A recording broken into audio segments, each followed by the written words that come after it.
Boa tarde. Chegou a hora de botar a cadeira na calçada e conversar. E hoje nosso tema é o autismo. Estamos vivenciando o mês de abril, que é o Abril Azul, o mês de conscientização sobre o autismo.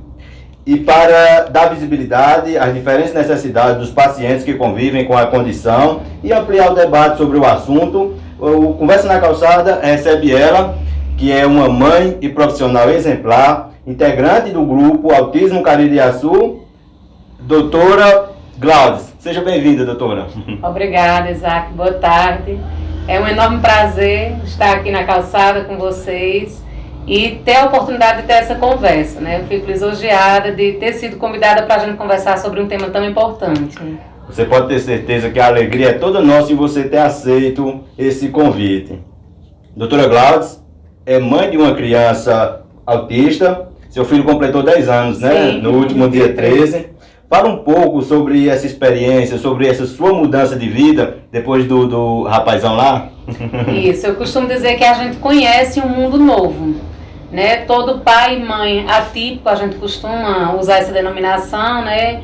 Atípico porque existe algo diferente no meio familiar, conhece um mundo novo. Até quem teve uma demora para ter um diagnóstico e tal, a gente descobre muita coisa feliz e muitas coisas infelizes também, como por exemplo a busca pelas terapias, é uma corrida constante, é uma rotina que muda e não muda só, não é só uma criança diferente, não é só uma criança atípica dentro da casa, né? Então existe uma mudança em todo o contexto familiar. A minha vida teve uma mudança em tudo. Não tem nada que ficou estável, né? Nos últimos 10 anos eu tenho crescido muito também, amadurecido muito e procurado usar essa oportunidade que Deus tem me dado para compartilhar com outras famílias, para auxiliar na medida do possível.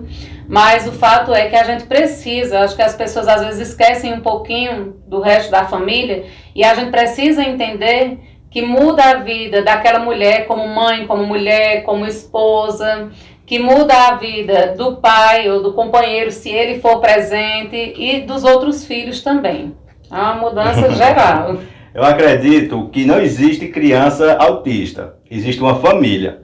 Porque a partir do momento que se diagnostica, muda a realidade de todo mundo. Você concorda?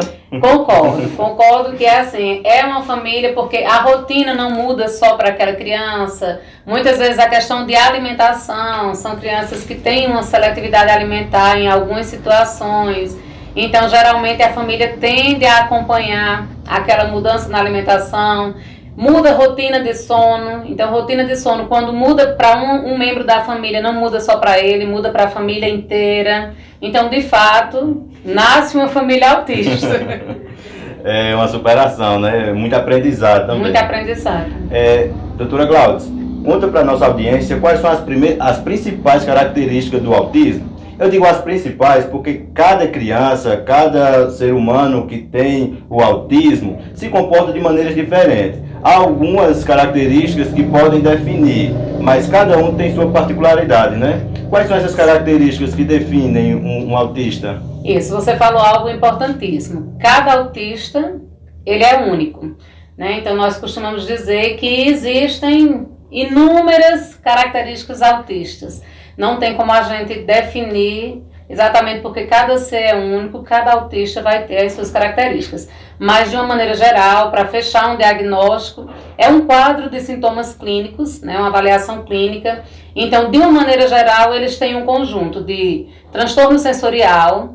Então, são aqueles indivíduos que eles têm uma dificuldade maior com a questão sensorial, seja do toque, seja de andar descalço ou de tocar em um objeto gelatinoso, por exemplo. E aí essa sensibilidade sensorial reflete no que eu falei da seletividade alimentar. Então, às vezes é um alimento pastoso, tudo está dentro do transtorno sensorial. Ao barulho, eles são muito sensíveis, alguns, né, são sensíveis a um barulho excessivo, até a questão da luminosidade. Além do transtorno sensorial, a gente tem um transtorno social, Então, em algumas situações, são pessoas que têm uma dificuldade maior de socializar e ainda têm um transtorno comportamental. O cognitivo não está presente em todos os casos, mas tem um transtorno comportamental também. Então, são aquelas pessoas que precisam de uma autorregulação constante. E aí desenvolve o que a gente chama de STINs, né? Às vezes é aquele que fica balançando a mão o tempo todo, ou que fica pulando, ou jogando o corpo, né? Aquele meneado com o corpo. Esses são STINs, são características, eu não vou dizer próprias do autismo, porque qualquer indivíduo pode ter um STIN, né? Quem não conhece aqui é alguém que senta e fica aqui com a perna.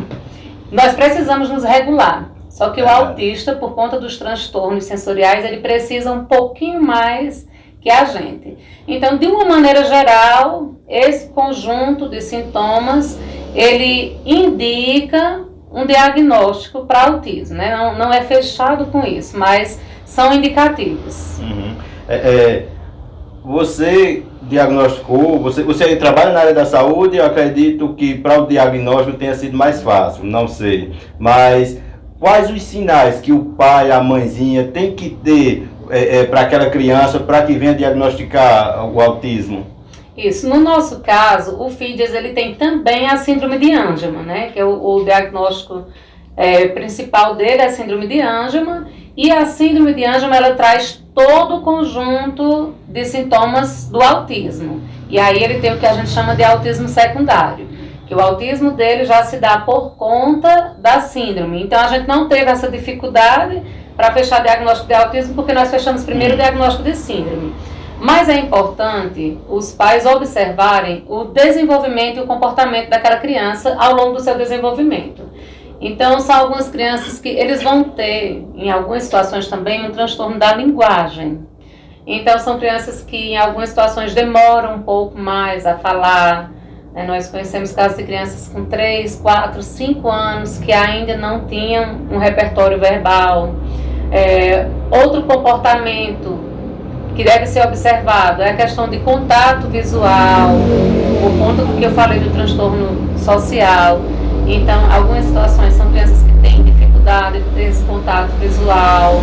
A questão alimentar, né, a seletividade alimentar. O outro comportamento que pode ser observado é o padrão de sono, é um padrão de sono irregular. Então, dependendo do grau de autismo, né, a gente tem autismo 1, 2, 3, dependendo, essas características elas vão estar presentes. Todo o conjunto vai estar presente ou apenas algumas. E aí tem muito a questão da sensibilidade dos pais. Quando a gente pega uma mãe de primeira viagem, né, o primeiro filho, é mais difícil de perceber. Ela nunca teve experiência com criança. É verdade. Mas quando já é segundo, terceiro filho... Vai percebendo a diferença, percebe, né? Mais rápido, porque o desenvolvimento... Toda criança desenvolve do seu jeito, né? Desenvolvimento próprio. Cada um tem seu tempo, né? Cada um tem seu tempo. Porém, a gente precisa ter muito cuidado com isso. Até assim, alguns pediatras insistem muito nisso. Não, é o tempo da criança. Eu ouvi muito isso, né? Eu insistia que o meu filho tinha um atraso e o pediatra me dizia, é o tempo dele, não compare seu filho com o filho de ninguém.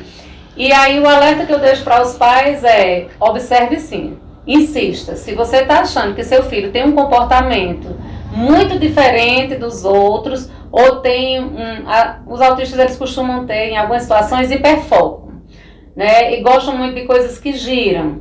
Então eu já vi situações em que o diagnóstico foi dado porque a criança não brincava com o carrinho, ele não dava a função do brinquedo, ele brincava somente com a roda. Porque queria ver só o girar da roda, o girar do ventilador. O diagnóstico não se dá através de exame, né? Não. É só diagnóstico clínico. Isso aí pode até dificultar, porque para quem tem o conhecimento é um pouquinho mais fácil, você vai teimar com o pediatra, né? Isso. Mas para quem não tem, muitas vezes a palavra do pediatra já basta. E fica aqui o alerta, igual a doutora Glaucia falou, insista. Se você vê que há alguma alteração, alguma demora para desenvolver, principalmente no falar, que a gente toca muito nessa tecla, né?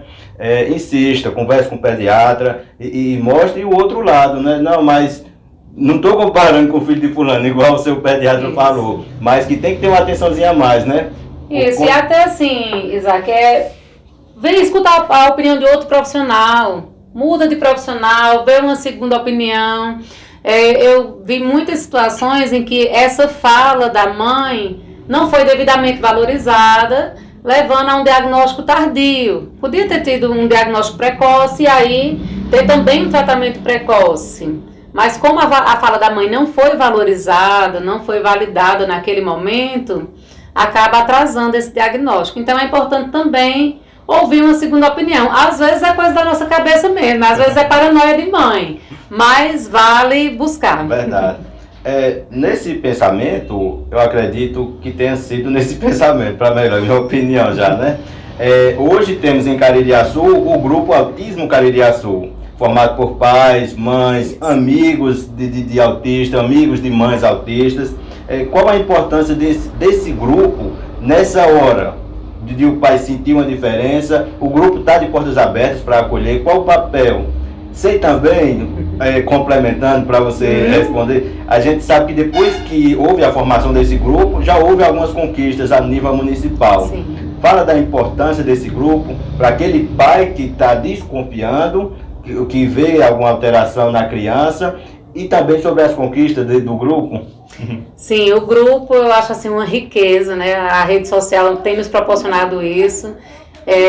E tem sido um momento, o grupo tem sido um espaço, né, um lugar de compartilhamento. A proposta inicial do grupo era exatamente essa, de acolher. A nossa ideia era acolher outros pais pais e familiares que estavam recebendo diagnóstico ou que estavam com suspeita de autismo. Eu estou desconfiando que o meu filho tem autismo, mas fica sem norte.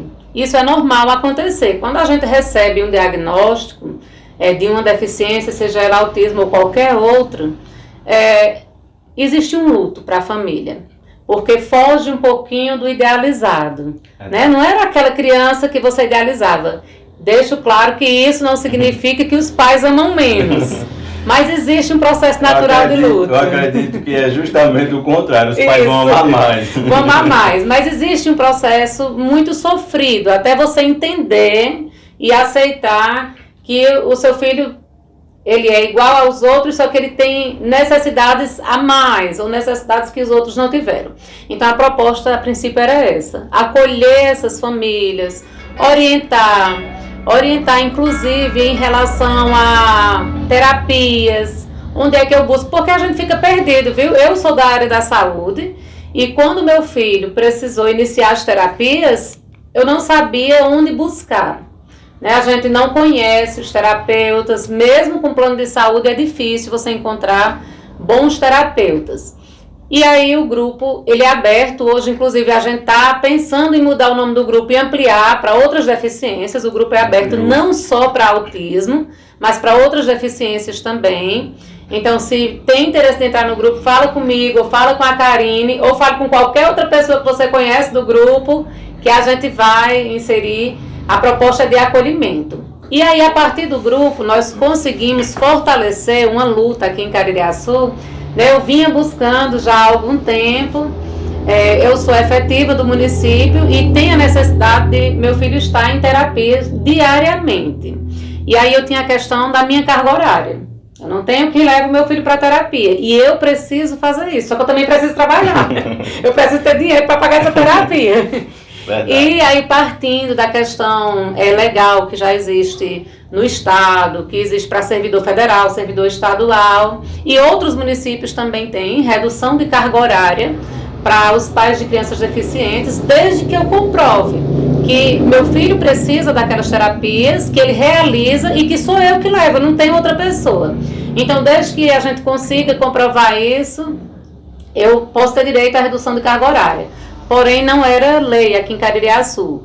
Então, uma das nossas conquistas, né, uma das conquistas do grupo foi exatamente essa redução de carga horária para o servidor municipal com o filho autista. Lógico que tem esses critérios, você tem que preencher os critérios, levar relatório, mas foi assim um passo enorme, né? Então, há 2 anos, está fazendo exatamente 2 anos que nós tivemos a primeira audiência pública na Câmara de Vereadores, tivemos uma receptividade incrível. Nós temos tido apoio da Câmara aqui de uma maneira incrível, muito bom.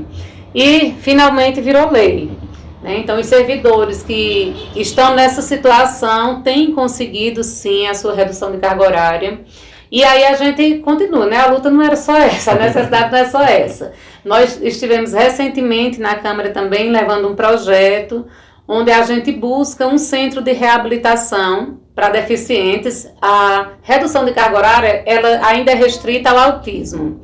O centro de reabilitação não, a gente pensa em deficientes, porque essas crianças precisam, no mínimo, de fonoaudiólogo, terapeuta ocupacional, fisioterapeuta, psicólogo, terapia ABA, principalmente terapia ABA para autismo, e aí não é qualquer profissional, nós precisamos de profissionais especializados.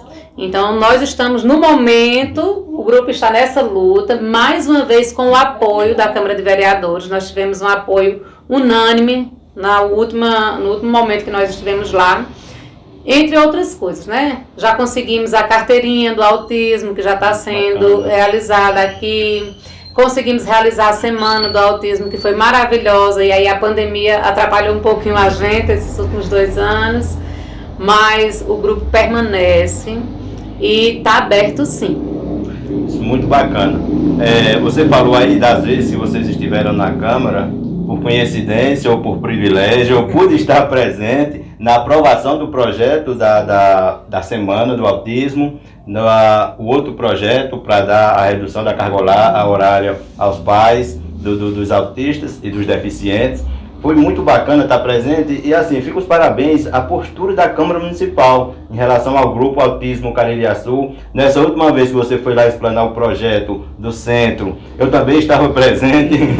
Enfim, acredito que foi um privilégio por conhecer um pouco mais. A primeira caminhada que foi feita aqui eu estive presente também, e de lá para cá a gente vai buscando um pouquinho mais de conhecimento, e por isso que o Conversa na Calçada hoje abre espaço por saber o quão importante é falar sobre isso, falar sobre a pessoa autista. A gente tem um costume de falar criança autista, porque a gente vai morrer vendo uma criança, mas na verdade são pessoas que tem tudo para se inserir de fato profissionalmente dentro da sociedade, profissionalmente, maritalmente, enfim, uma pessoa como qualquer uma outra. E é para isso que existe toda essa terapia que você tem lutado, sim, né? E você é nosso parceiro, né, Isaac? Você já mostrou que você é nosso parceiro, está presente aí em todas. É o papel de todos.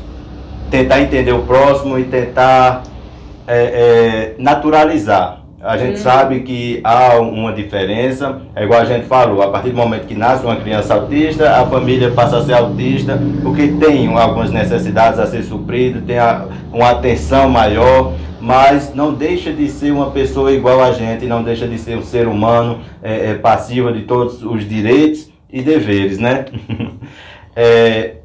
Vamos voltar a falar sobre o grupo, mas por outra visão. A gente conversou antes da entrevista e a gente falou sobre o capacitismo, né? E o grupo tem dado tem abrido os olhos, tem abrido os ouvidos também, não só os olhos, para essa questão. Fala um pouquinho mais sobre esse tema, doutora Glaudes. Isso é assim, aproveitando a sua fala, né? Você já começou falando para a gente sobre o capacitismo. Quando a gente diz, a gente só fala criança autista e esquece que é uma pessoa. É uma pessoa e vai desenvolver como qualquer outra. Então, o capacitismo é nada mais do que um preconceito velado. É aquele preconceito do bem. E aí nós precisamos dar voz aos autistas, nós precisamos falar de uma maneira muito direta sobre essa questão do capacitismo, porque o autista ele precisa ser visto como um indivíduo. Ele não é um diagnóstico, ele é um indivíduo e ele tem as suas potencialidades. Nós temos autistas com potenciais diferentes. Então, o capacitismo, ele está com é um anjinho azul. Não é um anjinho azul. Pergunta algumas mães de autistas. Às vezes não tem nada de anjinho em casa. É a mãezinha guerreira. Não, nós não somos mãezinhas guerreiras. Nós somos mães que estão fazendo o que precisa ser feito. Só que a nossa luta é diferente daquela outra mãe que acorda às 5 horas da manhã e precisa ir para a feira, vender uma verdura para trazer o pão para dentro de casa. A minha luta, eu tenho que vir trabalhar, eu tenho que levar meu filho para terapia, é diferente da dela, não me faz mais guerreira do que ela. Né? E eu costumo, inclusive, assim, quem está no meu ciclo mais próximo sabe que quando diz assim, teu filho é especial, eu digo, não, ele é tão especial quanto o outro. Eu tenho outro filho, o Felipe, eu digo, ambos são especiais, o meu filho tem uma deficiência. Então, às vezes, assim, é uma maneira carinhosinha de falar, poxa, isso é capacitismo. Isso é um preconceito velado. Quando eu chego, muitas mães têm que ouvir isso, né? Chega e diz, o bichinho é tão lindo, né, mulher? Se não fosse isso... Não, né? Ou então é assim, ele nem parece que é autista. Gente, isso não é um elogio, tá? Os pais não ficam felizes com isso é capacitismo. Outra coisa eu chego com a criança, nós temos autistas verbais, né? Então, às vezes, uma criança ou uma pessoa autista, sei lá, de 10, 12 anos, aí você chega pra mim e diz, como é o nome dele? Quantos anos ele tem? Pergunta para ele é uma pessoa. Então, é sempre tratando com muita diferença. Então, o capacitismo, ele fecha muitas portas para o autista. Porque ele deixa de ser tratado como um indivíduo. Como um indivíduo com suas potencialidades que ele pode desenvolver. Nós temos exemplos de grandes autistas com uma formação profissional, ingressaram na universidade, e aqueles que não ingressaram, que não têm esse potencial, mas tem outro, que pode ser desenvolvido. Então, a nossa luta é essa, é que esse preconceito velado, né, esse capacitismo, ele seja reduzido, que a sociedade consiga enxergar aquela pessoa como pessoa. E aí, assim, até nós... Eu me coloco nessa situação também, porque nós fomos criados assim, isso está dentro de nós. Então, muitas vezes a gente quer que o comportamento daquele indivíduo seja socialmente aceito, socialmente adequado. Nós temos um padrão social de comportamento. Então, meu filho chega, às vezes, gritando, e eu fico incomodada. É o comportamento dele, é a pessoa dele. Ele não está gritando por birra, ele não sabe falar, ele não tem uma expressão verbal. Ou é aquela criança que está ali o tempo todo se balançando e a mãe tentando segurar porque está todo mundo olhando. Então, a gente fica tentando esconder as características do indivíduo porque nós fomos criados dentro desse capacitismo. Então nós precisamos também desconstruir, até os pais precisam desconstruir isso. Mas isso vem muito também da falta de atenção que o Brasil deu ao tema, né? A gente foi em 2018, só que o termo autismo foi oficializado no Brasil, né? Bem recente. Bem recente. A partir daí veio o Dia Nacional de Conscientização, apenas em 2018, é bem recente. É uma coisa que o mundo já vinha tratando há muito tempo, né? Acho que por isso o capacitismo é tão forte ainda hoje, não só no Brasil, no restante do mundo também. Ainda não é uma coisa que foi naturalizada, infelizmente, né? E no Brasil muito mais por conta do quão tarde veio ser tratado o autismo no Brasil, né? É muito isso.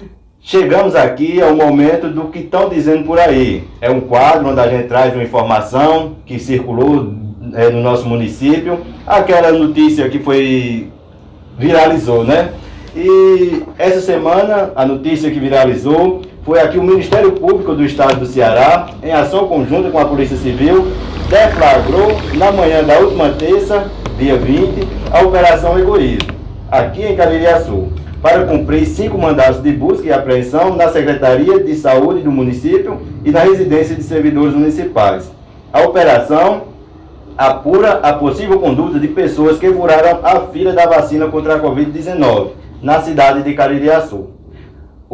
Estão dizendo por aí, traz essa notícia que teve grande repercussão em todo o estado e fora do estado, e que se houver de fato crime, que ninguém sabe, é apenas uma operação, é para colher documentos, é para analisar computadores. Se for o caso de encontrar, que seja punido, se não, que seja revisto. Porque se a polícia chegou, houve algum erro, que seja revisto a questão de dados e tudo, enfim. O estão dizendo por aí, fica por aqui e vamos voltar aqui ao nosso assunto, que é o mais importante, né? Antes disso, vou acompanhar a doutora aqui no cafezinho. Tá bom, viu? Cafezinho?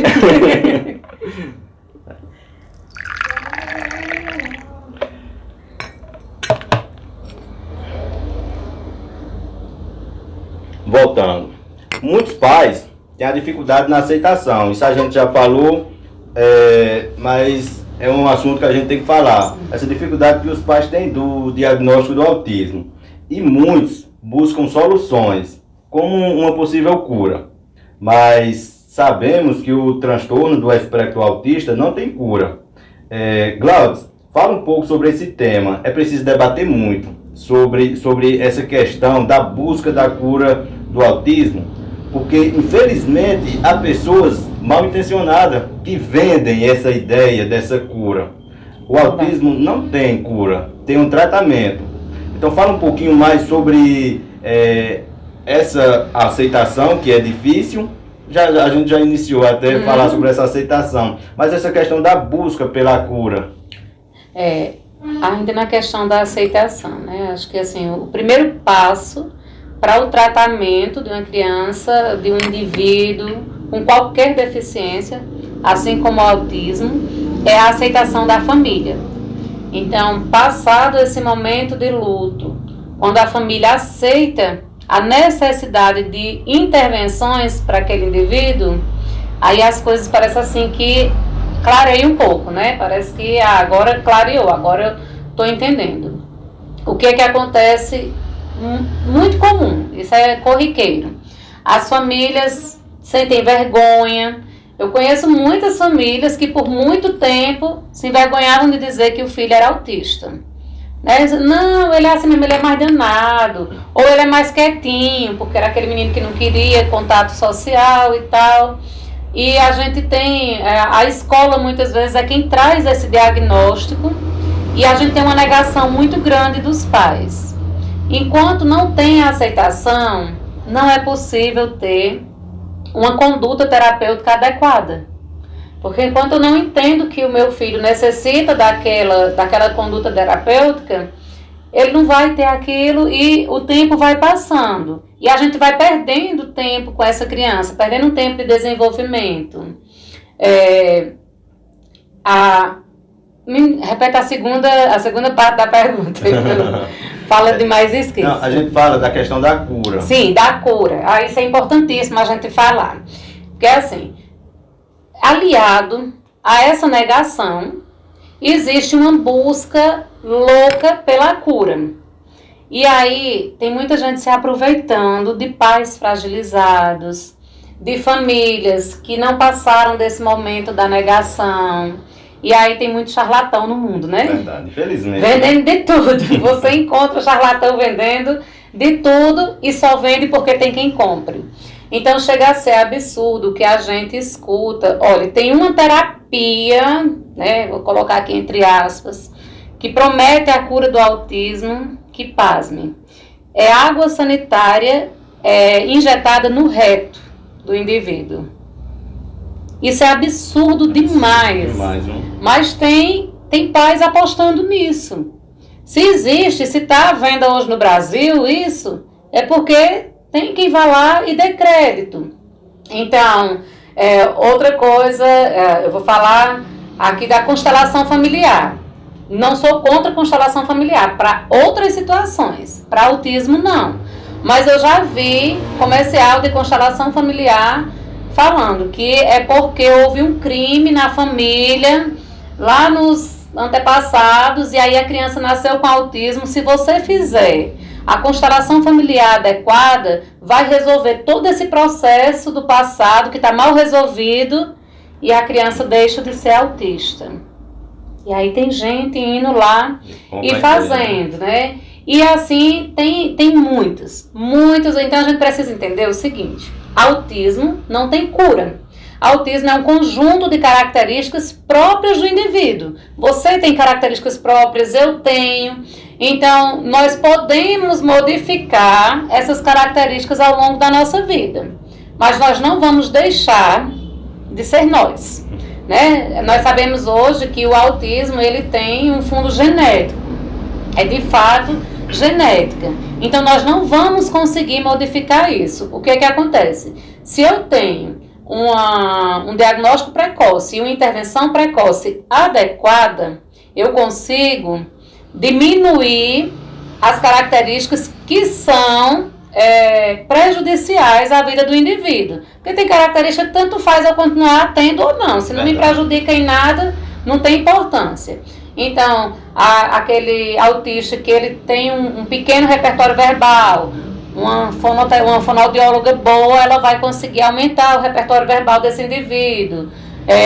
Uma terapia ocupacional com integração sensorial, ela vai conseguir aumentar o repertório alimentar daquele indivíduo.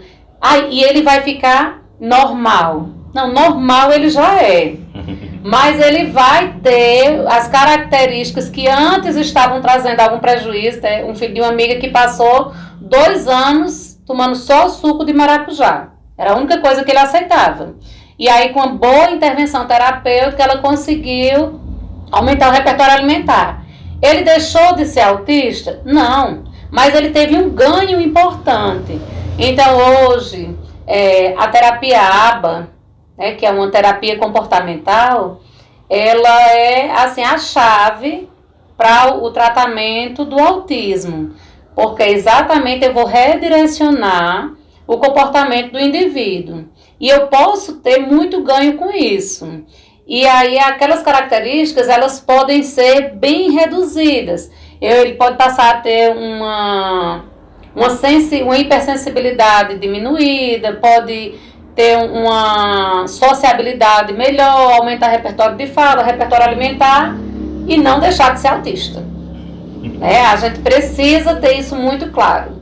Autismo não tem cura, então não comprem pais de autistas, pelo amor de Deus. Se prometerem a cura para o seu filho, não jogue seu dinheiro fora. Invista em terapia ABA, invista numa terapia ocupacional boa, mas não jogue seu dinheiro fora comprando cura para o autismo. E tem muito também a cura espiritual, viu? Tem problema espiritual e a gente pode curar também, gente. Essa é clássica, né?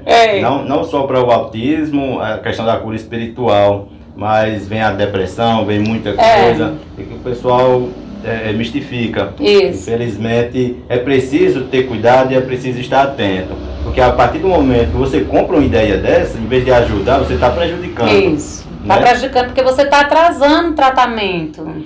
E com todo esse avanço dos tratamentos, a terapia ABA, qual o prognóstico de uma criança com autismo? Dependendo do nível de autismo, o prognóstico é um indivíduo com uma vida social normal. A prova é do número que nós vemos, assim, tem sido noticiado, né, e a gente vê com mais frequência. Essa semana eu vi uma que entrou numa faculdade de medicina, é gerente de uma loja, trabalha em uma empresa. Então essa inserção do autista no mercado de trabalho, casa, né, tem seu relacionamento conjugal, a gente tem visto isso cada vez com mais frequência. O que vai talvez determinar, não sei se essa seria até uma palavra adequada, mas eu vou arriscar usar, o que vai determinar isso é o nível de autismo que esse indivíduo tem, porque se eu não tenho um grande comprometimento neurológico, o prognóstico é excelente. Eu vou conseguir reduzir essas características para eu ter um convívio, essas minhas características que interferem, não que eu estou tentando deixar de ser autista, mas essas características que interferem no meu convívio, eu consigo lidar com elas. E já não vai interferir tanto. Compreendo. Muito enriquecedor essa conversa. Mais uma vez eu agradeço por você ter vindo. Eu acredito que é necessário falar, é necessário levar essa informação à nossa audiência. Graças a Deus, muita gente tem acompanhado a gente. Eu sou muito grato a vocês que incentivam a gente a voltar, a trazer temas interessantes como esse. E a necessidade também nos faz estar aqui para levar informação. E desde já, muito obrigado a todos que têm acompanhado a gente, esse nosso projeto. Estamos chegando ao fim. Infelizmente, se a gente pudesse passar o dia aqui conversando, trazendo informação, era bacana. Mas antes de encerrar, eu queria pedir para que você dissesse quais as principais orientações para familiares que convivem hoje com a criança autista.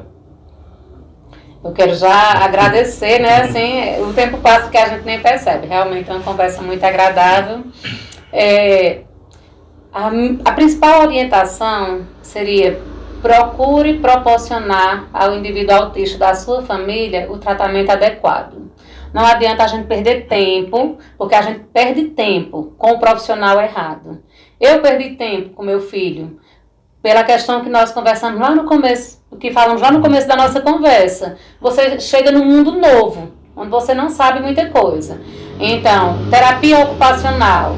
O autista necessita de um terapeuta com especialização em integração sensorial, porque é exatamente onde ele precisa de intervenção.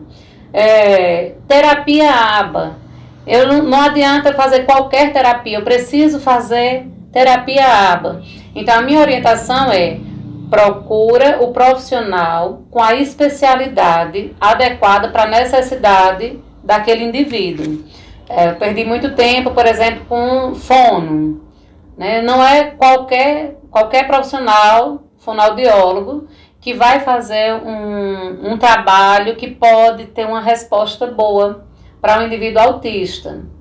E aí, geralmente, o que é que acontece? Plano de saúde. Eu tenho um plano de saúde. E o plano manda você para qualquer profissional. Não aceite. Peça para o médico do seu filho fazer um relatóriozinho especificando: a criança necessita de profissional com X especialidade. E aí o plano precisa, sim, direcionar você para esse profissional. O recado está dado, viu, pessoal? Não perca tempo com a venda da cura. Procure o tratamento adequado, procure o profissional. Se você sente que a criança pode ter o transtorno, e o pediatra ou outro profissional negar, você insista, até que venha o diagnóstico correto. Como a gente falou no início, não existe um exame, o diagnóstico é clínico, então por isso tem que haver essa insistência. O recado foi dado pela doutora, mais uma vez, muito obrigado. Antes de encerrar aqui, eu queria mandar um abraço para quem está nos acompanhando, a Maria Romeu, o Fabrício e a Luécia. A Luécia não está presente, porque é o horário do trabalho dela, mas o Fabrício, lá em Betim, Minas Gerais, está sempre presente. Muito obrigado, Fabrício, pelo carinho que você tem com Conversa na Calçada. E um grande abraço à Luécia também. A Ivana Bezerra, gente boa, gente daqui de Caririaçu, muito obrigado pela audiência. A Cida Dias, minha irmã, não perde um programa. Também, né, os irmãos, pelo menos os irmãos que estão assistindo. Grande abraço, Cida, muito obrigado por tudo. Enfim, a Célia Vanderlei, que está sempre por aqui, quando não está ao vivo, ela sempre tira um tempinho para assistir o Conversa na Calçada. Muito obrigado a todos pelo carinho. Doutora Gladys, muito obrigado por sua participação. E a calçada é sua. Sempre que precisar, sempre que tiver uma mensagem para passar para o grupo de mães, pais e amigos e para toda a população de Caririaçu, o espaço é todo seu, viu? Encerramos essa edição do Conversa na Calçada. Lembramos a todos que estamos também no YouTube. Acunha lá o dedo para seguir a gente aqui. E ativa o chucaim lá para você não perder nenhum dedo de prosa da gente, viu? Agradecemos aos nossos amigos apoiadores, a Clínica Dr. Fabiano Alves, a Adriana Calixto, o Espaço Isaac Magalhães, a Nossa Ótica, o Centro Educacional Jean Piaget e Val Palmeira Lanches. Muito obrigado a todos vocês. E, doutora Gladys? Só agradecer mais uma vez e me coloco à disposição. Adorei vir aqui nessa calçada, tomar um cafezinho, bater esse papo gostoso. Volte sempre. E me coloco à disposição também para os pais que tiverem alguma dúvida, que quiserem entrar no grupo, que quiser tratar ou desse tema, né, autismo, ou outras deficiências. Se a gente não souber, a gente está buscando ajuda, o grupo está aberto. O grupo é para acolhimento mesmo, então nos colocamos à disposição de todos. Muito obrigado. E lembre-se, toda terça, toda quinta, sempre ao meio-dia, temos uma conversa marcada diretamente daqui, da nossa calçada. E até lá.